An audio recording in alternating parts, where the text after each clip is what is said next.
my goodness. Hello, lovelies. Oh, it has been not even a week since we got back from Seattle, and I am already on my way back there in 2 days for the second wedding festivities that I have mentioned, I'm sure, in previous videos. To say that I am tired and exhausted is an understatement, and I again had a super rough time coming home, and my sleep schedule quite hasn't adjusted yet. So I've been falling asleep at like 2 a.m., which is not my ideal state. And so I almost canceled going to Seattle, because if you have someone close to you who has bipolar, you will understand sort of how quite a bit of travel without enough prep or precautions can be a lot. And so I ended up having a moment this weekend, and instead of deciding to rely on people,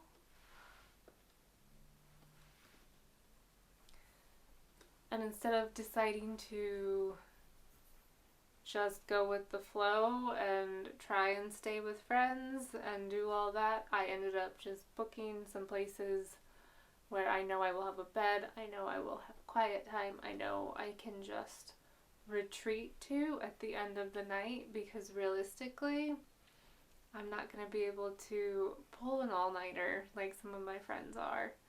I'm traveling from a long way away, so I just ended up doing the things that I know would be good for me, so that when I come back next week, I am refreshed and fine and have a couple days to adjust without work. I will have to work when I get back, but I am going to try and limit that to the one meeting that is a company-wide meeting, and then take Thursday, Friday off, because I do have vacation days. So there's a lot going on. We had a lovely time in Seattle, and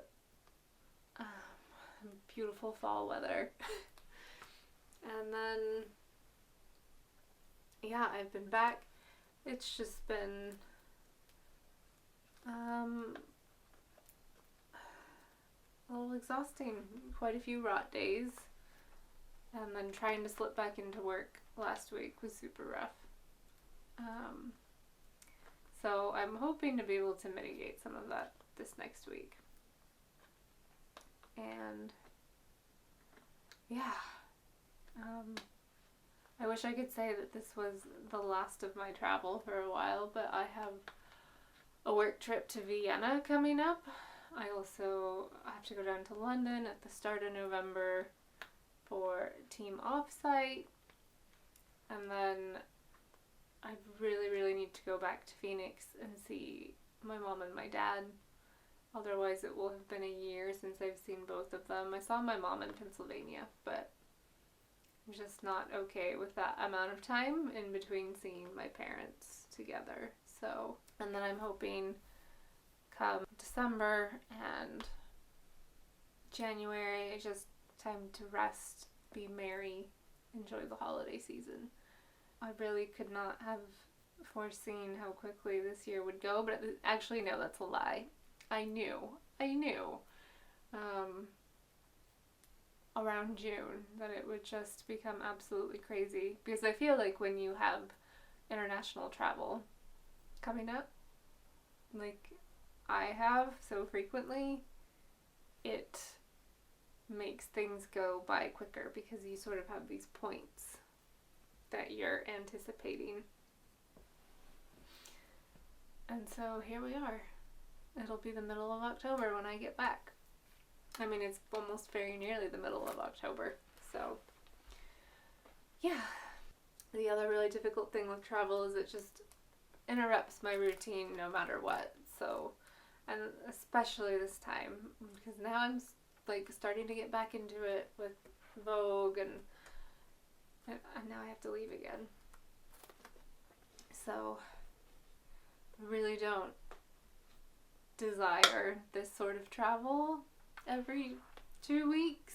I guess it wasn't even 2 weeks between trips. I did quite a bit of this in 2022, and it takes a special kind of person to do so. It's really hard when your family and your friends who are so vital to you and your support system are a 9-hour flight away. And it is what it is. So that's one of the hard things about living abroad. So, in other updates, I applied for my provisional driver's license in the UK. Just gotta get it over with. It's hanging over my head. I was watching YouTube videos of the different driving routes around here because one of the testing centers is nearby. So after watching some YouTube videos, I'm pretty sure I'll be okay. I just gotta do the theory test first, and then I can book the actual practical, and should be fine. I've been driving around in a giant Range Rover and have largely been okay, so that would just be one more thing off the list. And oh, yeah, I think that's it. We're in the period of chaos again, so I'm scrambling to get my vlogs edited and up for you guys. I appreciate anyone who watches. I know I'm looking a bit of a mess at the moment. Had a very, very sort of manic Monday start, and I'm trying to take it down a couple notches after work here, hoping for a little bit calmer moments in the coming weeks. So, almost there. I'm very thankful and grateful, perhaps trying to reframe sort of the way I look at things, and I am thankful and grateful that I get to even be anxious about going back to Seattle so soon. It's definitely something to be thankful for. I need to try and remember that, especially in moments when I'm struggling with mental health. So I am very lucky, and I do try and prioritize the travel back to Seattle again, because my friend group is my chosen family, and not seeing them at least once or twice a year would really be hard for me. So I just prefer it not to be within 2 weeks of each other next time. So. Oh, and then the other exciting thing is I have actual skirting board in my room now, in my office / closet / library, which is very exciting, which means you do not see all the torn away bits of the wall, and there's actually white skirting, which is one step towards getting carpet put in. So the house renovation saga continues, but we're one step closer to getting carpet in, and that is really exciting. And it just makes it feel different in here. And it'll feel so nice when the carpet is finally put in.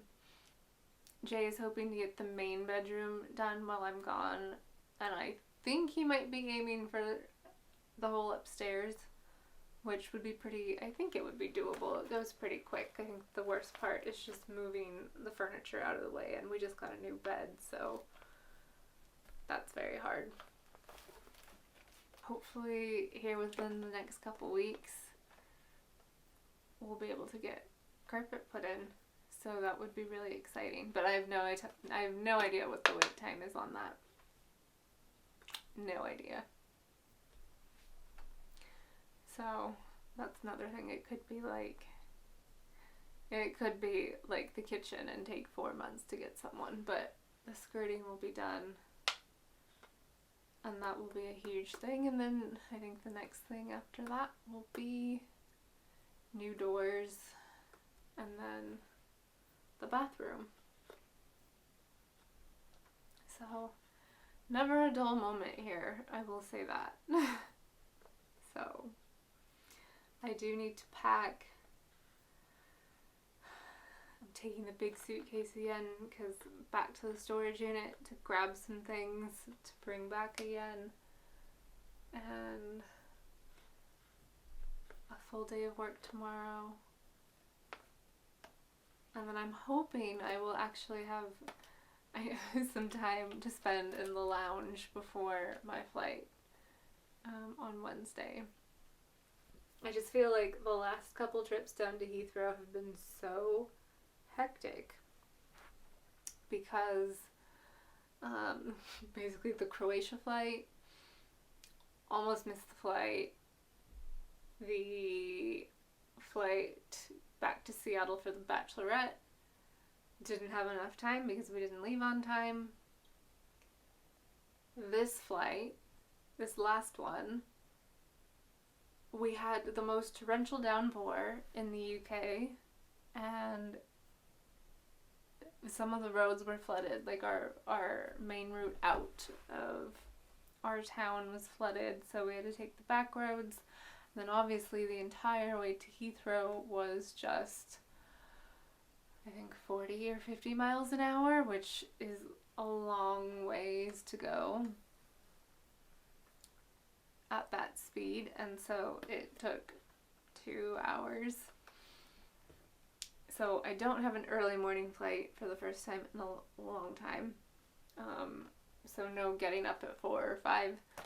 And I think this afternoon flight will just be much more manageable in terms of landing in Seattle and adjusting, because I can sort of go straight to get dinner and then go to my Airbnb and then just sleep. So, manifesting a lovely and relaxing trip to Seattle. And then that will be it for West Coast travel for a while.